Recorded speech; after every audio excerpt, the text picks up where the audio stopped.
నమస్తే. ప్రస్తుతం మనం బషీర్బాగ్ ప్రెస్ క్లబ్ లో ఎస్సీ వర్గీకరణ గురించి దానిపైన నివేదిక వచ్చినప్పటి నుంచి చాలా మంది మాదిగ సామాజిక వర్గం కావచ్చు, మాల సామాజిక వర్గం కావచ్చు, ఉపకులాలకు సంబంధించిన సామాజిక వర్గం కావచ్చు, వీళ్ళందరూ కూడా చాలా వరకు వాళ్ళ వ్యక్త భావనాన్ని ప్రకటిస్తా ఉన్న పరిస్థితి. ప్రస్తుతం మనతో పాటు దీనిపైన ఎస్సీ వర్గీకరణ అంశం పైన మాట్లాడడానికి ఎంబీఎస్ 57 ఎంబీఎస్సీ ఉపకులాల జాతీయ వ్యవస్థాపక అధ్యక్షులు బైరి వెంకటేశం గారు మాట్లాడదాం. అన్న నమస్తే అన్న. ఫస్ట్ ఆఫ్ ఆల్ చెప్పండి అన్న, ఇటు ఎస్సీ వర్గీకరణ పైన ఆల్రెడీ షమీమ్ అఖ్తర్ యొక్క నివేదిక కూడా కంప్లీట్ కూడా బయటకు రావడం. ఏం చెప్తారన్న మీరు దీనిపైన? ఇక్కడ షమీమ్ అఖ్తర్ గారి కమిషన్ ఏర్పాటు చేసినప్పటికీ కూడా మరి ఏదైతే సుప్రీంకోర్టు గైడ్ లైన్స్ చెప్పిందో అది పాటించలేదు. ఇక్కడ ఏదైతే అన్యాయానికి గురైనటువంటి కులాలకు మళ్ళీ అన్యాయం జరిగింది.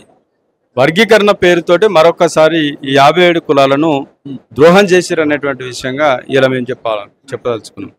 ఎందుకంటే ఇక్కడ 57 కులాల్లో అందరూ కూడా అన్ని రంగాల్లో, నువ్వు విద్యలో చూసుకుంటావా, ఉపాధిలో తీసుకుంటావా, రాజకీయంగా తీసుకుంటావా, ఆర్థికంగా తీసుకుంటావా, ఏ రంగం తీసుకున్నా చిట్ట చివరన ఉండేది 57 కులాల వాళ్ళే. వీళ్ళందరికీ ప్రాధాన్యత కల్పించకుండా మళ్ళా గతంలో ఏదైతే 2000 నుంచి 2004 మధ్యలో అమలు జరిగినటువంటి ఎస్సీ వర్గీకరణని మళ్ళీ ఇప్పుడు రిపీట్ చేసారు. అప్పుడన్నా కొంత నయం ఉండే కానీ ఇప్పుడు మరీ దీనంగా అప్పుడు ఏ గ్రూప్లో ఉన్నటువంటి కనీసం పాకి పని చేసుకునేటువంటి పారిశుద్ధ్య కార్మికులను తీసుకొచ్చి సి గ్రూప్లో పెట్టడం, చిన్న చిన్న వృత్తులు చేసుకునేటువంటి వాళ్ళని దొంబరోళ్ళను తీసుకొచ్చి బిలో పెట్టడం, ఇలా అంటే ఇట్లాంటి అసమానతలు మళ్ళా పెంచుకొచ్చే విధంగా ఈ వర్గీకరణ జరిగింది. శాస్త్రీయంగా జరగలేదు. దీనివల్ల మళ్ళా మాకు అగాధంలోకి నెట్టేసినటువంటి పరిస్థితి. ఈ ఉపకులాలన్నింటినీ కూడా ఏదైతే మోస్ట్ బ్యాక్వర్డ్ షెడ్యూల్ కులంలో సపరేట్ కేటగిరీలో పెట్టి 7% రిజర్వేషన్ చేసినప్పుడే మాకు న్యాయం జరుగుతుంది. మళ్ళీ ఈ మాదిగా అంటే అభివృద్ధి చెందిన కులాల్లో ఉన్న వాళ్ళు ఖచ్చితంగా వాళ్ళను తట్టుకొని వాళ్ళ పోటీలో నిలవలేరు. ఇది అసంబద్ధం. అంటే చాలా మంది చెప్తా ఉన్నారు కదా, ఇటు ఎస్సీకి సంబంధించి 3 కేటగిరీగా విభజించారు. మంచిగానే చేశారు. వాళ్ళకు ఒక ఏ కేటగిరీకి 1%, నెక్స్ట్ 9%, నెక్స్ట్ 5% అని చెప్పి ప్రాపర్గా చేసిరని చెప్పి చాలా మంది కూడా అభిప్రాయం వ్యక్తం చేస్తా ఉన్నారు కదా. ఇక్కడ ప్రాపర్గా చేసిరన్నా కానీ ఆ మాట బయటకు రావాలన్నా కానీ ఆ మెజారిటీ కులాలకు సంబంధించినటువంటి నాయకులు కావచ్చు, దానికి సహకరించే మీడియా కావచ్చు, వాళ్ళకు ఉన్నటువంటి రాజకీయ పలుకుబడి కావచ్చు, ఈ అన్యాయానికి గురైనటువంటి కులాల యొక్క వాయిస్ని కూడా బయటకు రానియకుండా చేస్తున్నటువంటి పరిస్థితి. ఇలా మేము చెప్పేది కాదు, మీరే ఆలోచన చేసుకోండి. ఇలా ఆ రోజు సుప్రీంకోర్టు తీర్పు ఇచ్చినాడు, అన్ని పేపర్లు కూడా చెప్పినాయి, ప్రధాన పత్రికలు ఉపవర్గీకరణ ద్వారా ఈ ఉపకోట వెలుగులు అనేటువంటిది చెప్పింది. ఈ వెనుకబడ్డ కులాలకు న్యాయం జరగబోతున్నదని చెప్పారు. దాని మీద ఏ రకమైన చర్చ లేదు, దాని మీద ఏ రకమైనటువంటి న్యాయ నిపుణులతో సంప్రదించినటువంటి పరిస్థితి లేదు. ఇలా వారు ఏదో రిపోర్ట్ ఇచ్చారు, వీళ్ళు చదివినారు. కానీ ఇక్కడ దాని మీద ఏ రకమైన చర్చ పెట్టకుండా, సమాజంలో ఉన్నటువంటి నాయకులు దాని మీద అభిప్రాయాలు వ్యక్తం చేయకుండా ఇలా ఏకపక్షంగా చేయడం అనేటువంటిది మా కులాలకు అన్యాయం చేసినట్టయితే. అంటే ఇటు చూసుకుంటే, ఇటు వర్గీకరణ పైన చూసుకుంటే మాదిగ సామాజికానికి సంబంధించి 9% రిజర్వేషన్ కేటాయించారు. ఒకవైపు ఏమో వాళ్ళు 9% కాదు, మా జనాభా 32 లక్షలు ఉంది కాబట్టి మాకు 11% కావాలి అని చెప్పి వాళ్ళు డిమాండ్ చేస్తున్న పరిస్థితి. మాలా సామాజిక వర్గం ఏమో 5% ఇచ్చారు మాకు, అట్లా మాదిగ న్యాయం చేసి మాకు అన్యాయం వాళ్ళు చెప్తాను. ఉపకులాలకు సంబంధించి మీరేం చెప్తారు? వీళ్ళతో వాళ్ళు 32 లక్షలు ఉన్నారని చెప్తున్నారు కాదు, అంతకుముందు కృష్ణమాది గారు 70 లక్షలు ఉన్నారని చెప్పారు, 80 లక్షలు ఉన్నారన్నారు. మరి ఇప్పుడు 30 లక్షలకు వాళ్ళెట్లా ఒప్పుకుంటున్నారు? మిగతా 40 లక్షల మంది ఎవరు చచ్చిపోయారు? మా అన్నదమ్ములంతా కూడా ఎవరు వాళ్ళని చంపింది ఎవరు? ఇలా మరి మందకృష్ణ గారు చంపిర్రా, లేకపోతే ముఖ్యమంత్రి గారు చంపిర్రా? మరి మేము మొదటి నుంచి కూడా 25 లక్షల మంది ఉన్నామంటే ఎవరు నమ్మట్లేదు. మళ్ళీ మేము 1% లేరని చెప్పేసి ఆ 1% పెట్టేసి ఇదెక్కడి సామాజిక న్యాయం?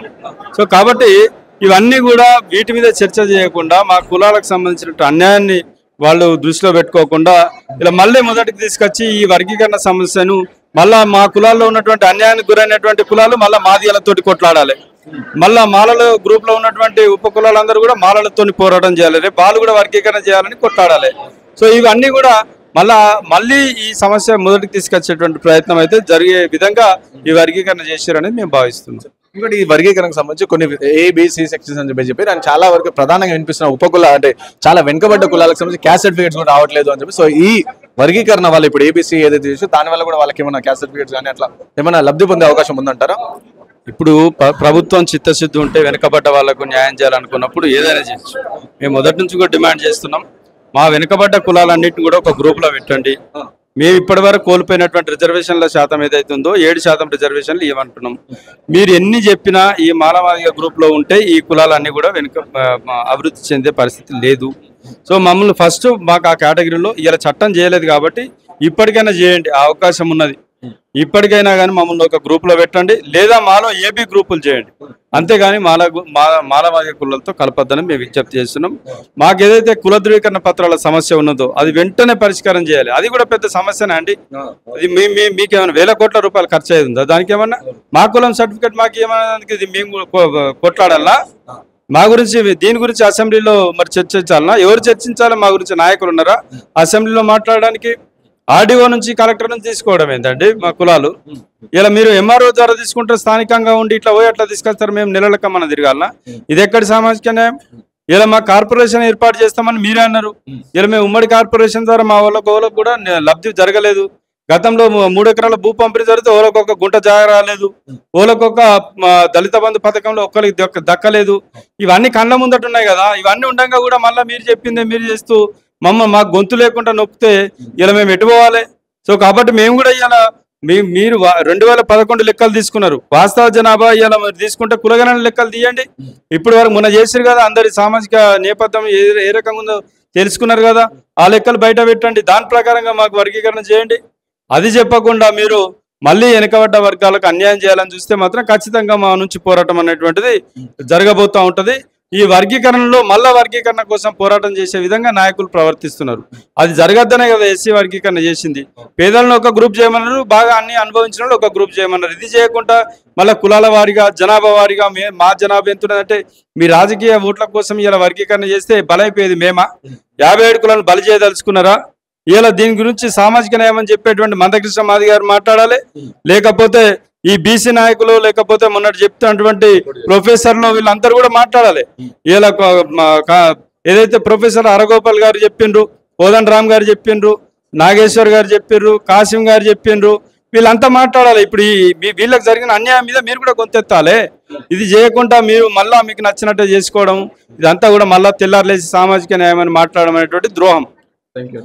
సో విన్నర్గా ఇది బైరి వెంకటేశం గారు చెప్తున్న పరిస్థితి. సో 57కు సంబంధించిన ఉపకులాలు ఏవైతే మోస్ట్ బ్యాక్వర్డ్ క్లాసెస్ అవుతారు, సో వాటన్నింటినీ కూడా సపరేట్ సెక్షన్ చేసి వాళ్ళు చేర్చాలని చెప్పేసి వాళ్ళు అభిప్రాయపడుతున్నారు. కెమెరా పర్సన్ సాయితో రాణా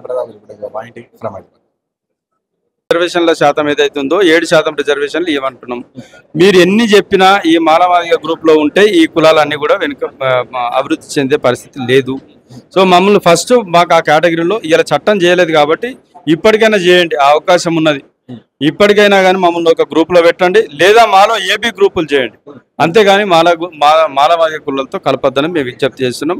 మాకు ఏదైతే కుల ధృవీకరణ పత్రాల సమస్య ఉన్నదో అది వెంటనే పరిష్కారం చేయాలి. అది కూడా పెద్ద సమస్యనే అండి.